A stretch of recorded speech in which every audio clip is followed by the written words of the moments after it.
Friends, मैं हूं वहीदा और welcome to my channel Waheeda Bilimoria. Friends, आज हम हाउ मैनी स्क्वायर्स जो उसका पार्ट 3 करने वाले हैं, जो 5th स्टैंडर्ड का 3rd चैप्टर है। फ्रेंड्स, इस पार्ट में हम कुछ नए कंसेप्ट जरूर देखेंगे, लेकिन वो कंसेप्ट इतने इजी होंगे और इतने फटाफट से होंगे ये हमें पता नहीं था। टाइलिंग का कंसेप्ट उन्हीं में से एक है जो हम इस पार्ट में देखने वाले हैं। तो चलिए शुरू करते हैं हमारा सफर, 3rd part of how many squares. Welcome back to part 3 of the chapter how many squares, that is 3rd chapter of standard 5th। Friends, आज जो हम करने वाले पेज नंबर 44 पे, हियर इज अ रेक्टेंगल, यानी एक रेक्टेंगल है जिसका एरिया 20 स्क्वायर सेंटीमीटर। कैसे पता चला 20? तो आप अगर नंबर देंगे तो 1 से 20 तक यहाँ पे आ जाएगा। आपको इसमें 2 से 3 क्वेश्चन सॉल्व करने हैं। तो चलिए देखते हैं हमारे ग्राफ पेपर पे कि हम इसे कैसे सॉल्व कर सकते हैं। इसका मेजर है 10/2 का ग्रिड है। तो चलिए फ्रेंड्स, पहला क्वेश्चन है, draw one straight line in this rectangle to divide it into 2 equal triangles. तो फ्रेंड्स, ये आपका क्वेश्चन है कि आपको एक स्ट्रेट लाइन बनानी है और आपको 2 ट्राइंगल में इसे डिवाइड करना है और वो दोनों ट्राइंगल इक्वल होने चाहिए। अब आपको मेजर ऑफ ईच ट्राइंगल बताना है। तो फ्रेंड्स, ये तो बहुत इजी है। देखिए, अगर डायगोनल को हम डायगोनल यानी 2 ऑपोजिट वर्टेक्सेस को हम ज्वाइन करते हैं तो वो डायगोनल है। अगर डायगोनल है किसी भी रेक्टेंगल में तो इसका जो एरिया होगा वो ये पूरे रेक्टेंगल का हाफ होगा। तो बस वही कंसेप्ट लगाना है friends, area of each triangle. Triangle में मैंने ये सिंबल लगाया है, is half of area of rectangle. So half of rectangle का एरिया कितना है friends? Length into breath. So half of length 10 into 2, यानी हाफ ऑफ 10 2 जा 20, और ये होगा 20 डिवाइडेड बाई 2। 2 व्हाट जा 20? 10 स्क्वायर सेंटीमीटर भूलना नहीं है। So what is the area of each triangle? 10 square centimetre. आपको पूरा ही फ्रेंड्स इस तरह से लिखना होगा, 10 स्क्वायर सेंटीमीटर विथ कैलकुलेशन। अब नेक्स्ट देखते हैं क्वेश्चन नंबर बी। तो ये आपका क्वेश्चन नंबर ए है। अब क्वेश्चन नंबर बी देखते हैं।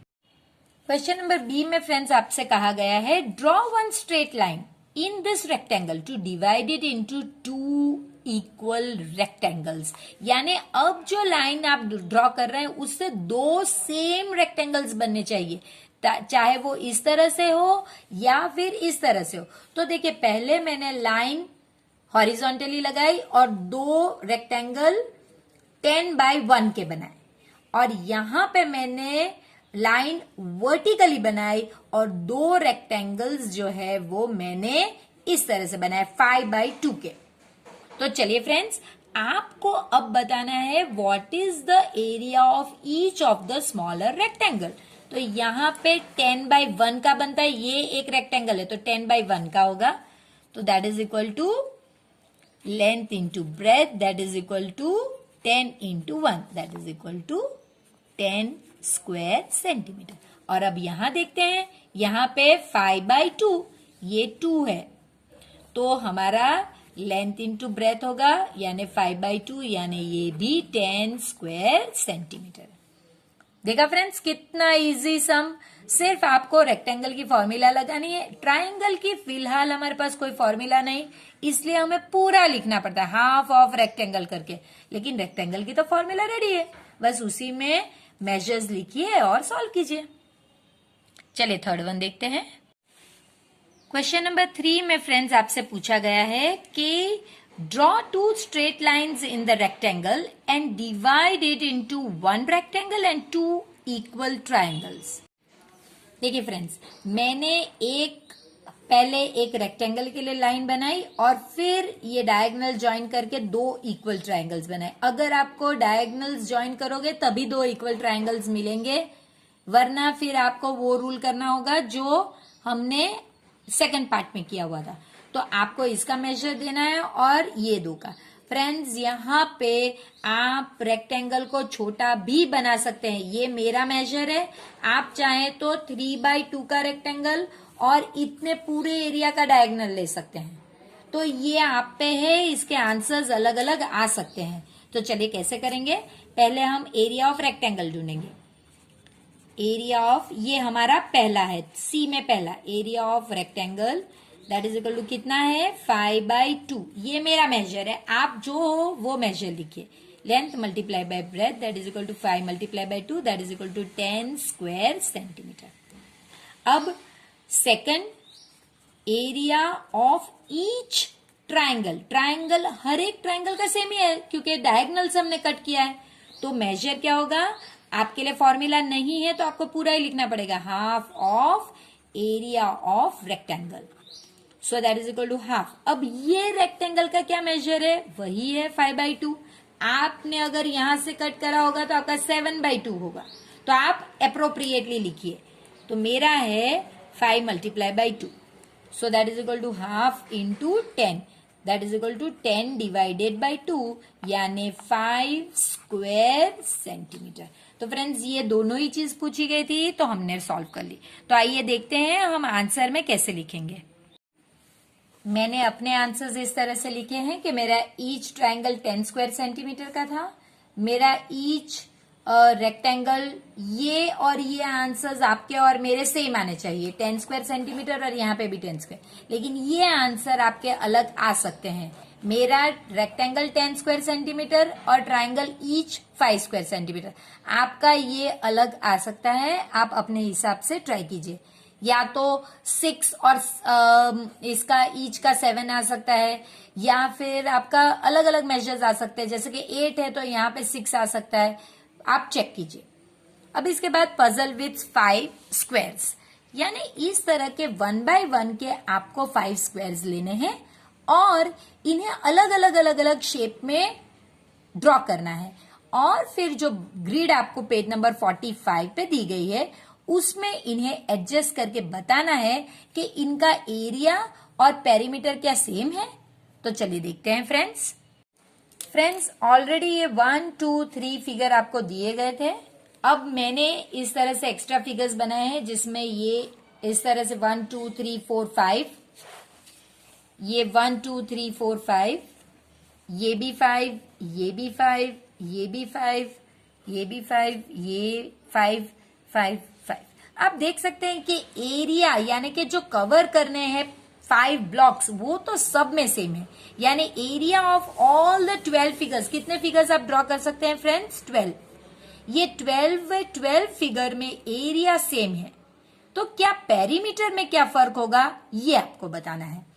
तो फ्रेंड्स पेरीमीटर कैसे होता है ये देखिए, जैसे कि अभी मुझे इसका पेरीमीटर निकालना है, तो पेरीमीटर कैसे निकालूंगी, 1 1 प्लस 1 प्लस 1 प्लस 1, यानी इस साइड पे 4, ये 1, ये कितना हो गया 2, ये फिर से 1, ये 1, ये 1, ये भी 1 और ये 1, यानी मैं कैसे ऐड करूंगी, 4 plus 1 plus 2 plus 1 plus 1 plus 1 plus 1 plus 1, यानी कितना हो गया 4 प्लस 1 5, 5 और 7 8 9 10 11 12, यानी 12 मेरा टोटल हो गया, इसका पेरीमीटर 12 है। चलिए देखते हैं ये 5 6, ये दूसरे 5 यानी 11 और ये 12, ये भी 12 हो गया। इसमें देखते हैं 1 2 3 4 5 6 7 8 9 10 11 12, ये भी 12 हो गया।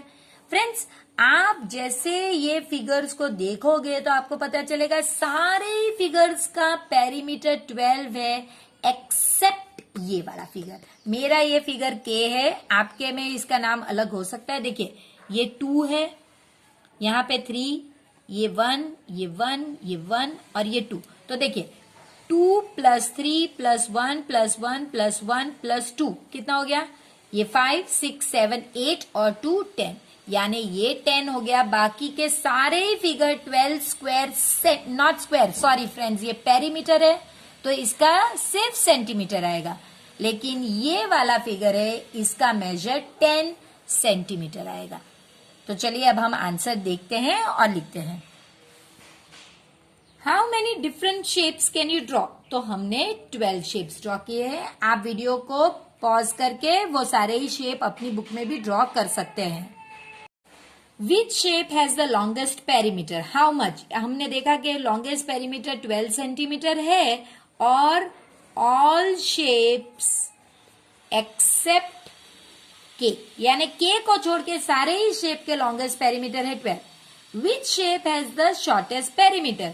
तो वो आपका कौन सा फिगर है? के, जो यहां पे है, और उसका कितना है friends? 10 centimetre. What is the area of the shape? वो तो हमने पहले ही काउंट कर लिया कि हर एक शेप में सिर्फ 5 स्क्वायर है। तो ये 5 स्क्वायर क्यों है फ्रेंड्स? क्योंकि हमने 5 ही तो स्क्वायर एडजस्ट किए हैं। तो एरिया इन सबका सेम है, पेरीमीटर अलग हो सकता है। अब फ्रेंड्स, यही जो 12 शेप्स हमने बनाए थे, जो 5 स्क्वायर्स को यूज करके, इन्हें आपको एक ग्रिड पे एडजस्ट करना है।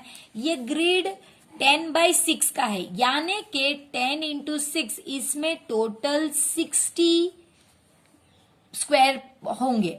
तो आप कितनी अलग अलग मेथड से इसे आपने पहले जब लेसन स्टार्ट किया था तब भी हमारा जो ग्रिड था वो हम एडजस्ट कर रहे थे, बीच के जो 6 बॉक्सेस थे वो बच गए थे, लेकिन यहाँ पे वो बॉक्सेस नहीं बचेंगे फ्रेंड्स, क्योंकि हमारे शेप ही ऐसे हैं जो जगह ऑक्यूपाई कर लेंगे।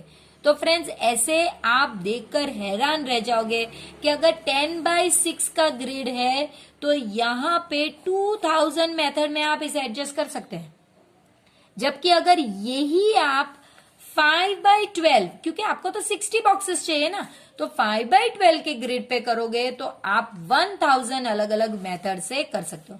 तो देखिए, 10/6 में 2000 मेथड और 12/5 में, जिसका आंसर भी 60 बॉक्सेस है, इसमें आप 1000 वेज में इसे एडजस्ट कर सकते हो।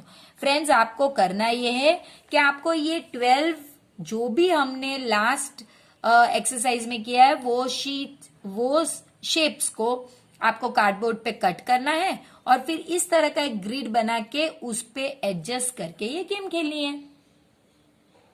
फ्रेंड्स, ये एक टाइलिंग का लेसन है कि लेसन नहीं, एक सेक्शन है जहां पे हम टाइल्स किस तरह से बनती है वो देखते हैं। ये कंसेप्ट ऑलरेडी हमने देख लिया है आगे की एक्सरसाइज में, जब मैंने आपको कहा था कि एक स्क्वायर बनाइए, उसका जो शेप आप उसमें एक्सटेंड करें, यानी कि अगर एक ट्राइंगल आप एक्सटेंड कर रहे हैं, बाहर निकाल रहे हैं, तो ये सेम मेजर का ट्राइंगल कोई भी एक साइड में कट करिए, सेम मेजर होना चाहिए। तो कट करने पर अगर ऐसा है तो ये एक ग्रिड, टाइल ग्रिड बनती है, जो फिर आप अपने हिसाब से यूज कर सकते हैं। तो देखिए, ये जो है जीरी, इसने अपने लिए इस तरह की एक फिगर बनाई थी और अपने लिए इस तरह से टाइल्स बनाए हैं। आपको ढूंढना है कि इसमें कितनी टाइल्स है फ्रेंड्स। और अब आपको ये last question of the lesson का आंसर देना है। इसमें पूछा गया है friends, which of this shape will tile a floor without any gaps, यानी आपको फ्लोरिंग को टाइल करना है लेकिन गैप्स भी नहीं छूटनी चाहिए।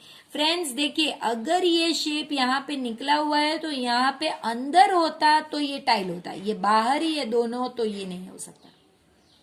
ये शेप में देखिए आप कि ये भी इतना पोर्शन बाहर निकला हुआ है और ये भी, दोनों साइड पे निकला नहीं होना चाहिए। एक में इस तरह के नॉच होने चाहिए और जितने नॉच हो वो दूसरी साइड से बाहर निकलते हैं, तभी टाइल बनता है। तो ये हमारा फिगर सी टाइल बनता है। और यहाँ पे भी आप देख सकते हैं, जो पोर्शन बाहर निकला है वही उस साइड पे कट किया है, जो पोर्शन यहाँ पे बाहर निकला है वो इस साइड पे कट किया है, यहाँ भी इतना पोर्शन बाहर निकला है वो इस साइड पे कट किया। तो ये एक परफेक्ट एग्जांपल है टाइलिंग का। तो हमारे कौन से एरिया टाइल बनाएंगे फ्रेंड्स? हमारे सी और डी जो है यही टाइल्स बनाएंगे। अब आपको ये टाइल्स अपनी बुक में कॉपी करनी है सेकंड क्वेश्चन के लिए, और अपने लिए कुछ ऐसे टाइल्स के नमूने बनाने हैं। तो फ्रेंड्स, बहुत ही इंटरेस्टिंग लेसन आज हमारा यहाँ पे खत्म होता है। अब हम एक नए चैप्टर के साथ फिर से मिलेंगे, तब तक प्लीज चैनल को लाइक कीजिए, चैनल को सब्सक्राइब कीजिए, वीडियो को लाइक कीजिए और प्लीज इसे अपने फ्रेंड्स के साथ शेयर भी कीजिए। फ्रेंड्स, ये चैप्टर मैं ये नहीं कहूंगी कि ये बहुत इजी था, ये थोड़ा सा ट्रिकी था क्योंकि इसमें आपको दिमाग का इस्तेमाल करना पड़ा। प्लस ये मैथ्स का बहुत इंपॉर्टेंट जो कंसेप्ट है एरिया एंड पेरीमीटर, उसे कवर करने वाला था। और एरिया और पेरीमीटर को कवर करने का इतना सरल रीत शायद ही पहले कभी आपने देखा होगा। तो चलिए मिलते हैं एक नए चैप्टर के साथ। तब तक प्लीज वीडियो को लाइक कीजिए, अपने फ्रेंड्स के साथ इसे जरूर शेयर कीजिए और चैनल को सब्सक्राइब करना और वो बेल आइकन दबाना प्लीज मत भूलिए।